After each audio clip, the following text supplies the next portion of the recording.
Le Soleil se trouve à une distance de 150 millions de kilomètres de la Terre. On pourrait même poser 1 million de planètes Terre dans le Soleil. Pourtant, le Soleil est considéré comme de petite taille comparé aux étoiles géantes qui se trouvent dans l'espace. L'étoile Eta Carinae, par exemple, est 5 millions de fois plus grande que notre Soleil. L'étoile Betelgeuse est 300 fois plus grande que Eta Carinae. Si on la mettait à la place de notre Soleil, elle serait aussi loin que Jupiter. Ensuite, nous avons ce monstre, V Canis Majoris, la plus grande étoile découverte à nos jours. Elle est 1000 milliards de fois plus grande que notre Soleil.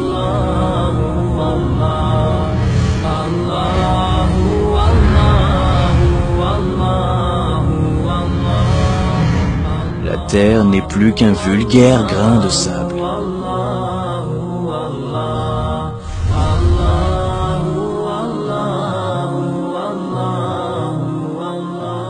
Où sommes-nous dans cet univers? Découvrons-le ensemble.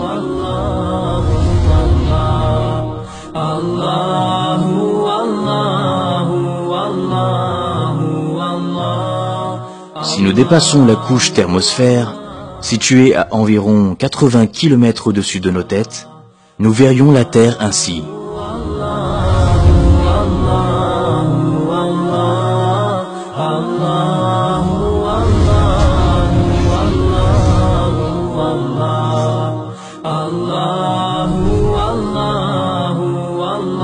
Voici les noms des satellites.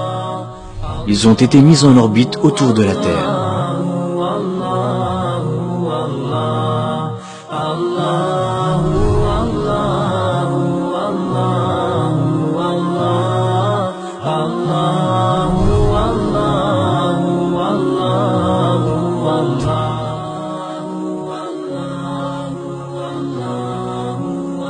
Et voici le Soleil. Il se trouve à une distance d'environ 150 millions de kilomètres de chez nous. En partant de la Terre et à la vitesse de 300 000 km/s, ce qui correspond à la vitesse de la lumière, nous mettrions 8 minutes à l'atteindre. Observons à présent à quel point les orbites des planètes de notre système solaire sont étendues. Voici que l'on s'éloigne du système solaire. À une distance de 1 jour à la vitesse de la lumière, la Terre devient à peine visible. Puis à une distance d'1 année-lumière, voici la luminosité du Soleil comparée aux autres étoiles, jusqu'à ce qu'elle disparaisse.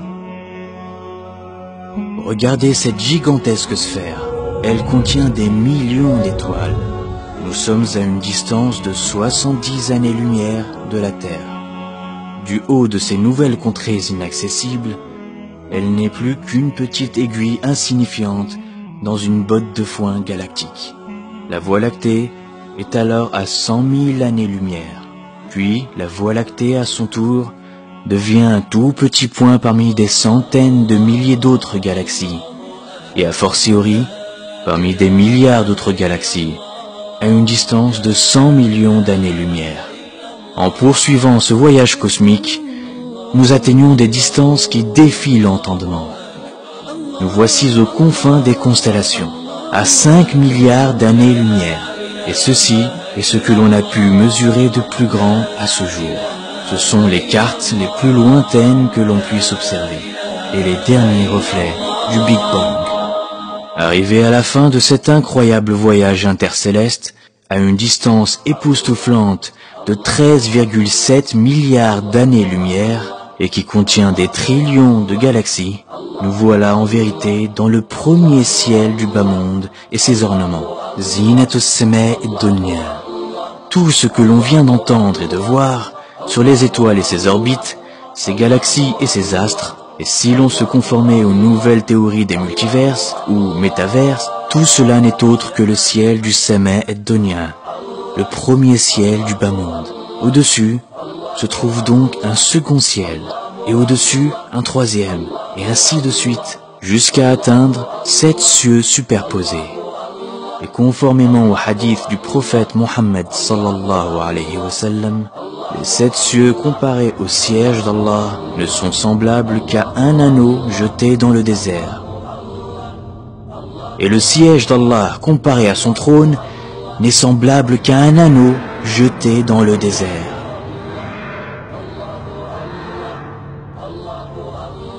Si tout ce vaste univers qui dépasse l'entendement n'est autre que la pièce de monnaie et le désert, le trône d'Allah, alors imaginons la grandeur d'Allah.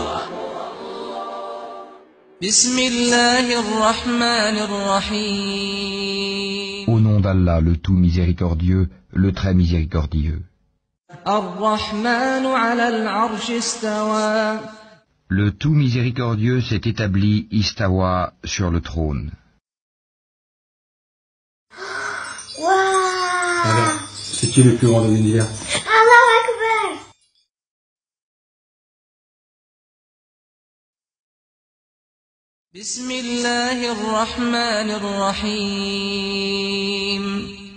الله لا إله إلا هو الحي القيوم لا تأخذه سنة ولا نوم له ما في السماوات وما في الأرض من ذا الذي يشفع عنده إلا بإذنه يعلم ما بين أيديهم وما خلفهم ولا يحيطون بشيء من علمه إلا بما شاء وسع كرسيه السماوات والأرض ولا يؤوده حفظهما وهو العلي العظيم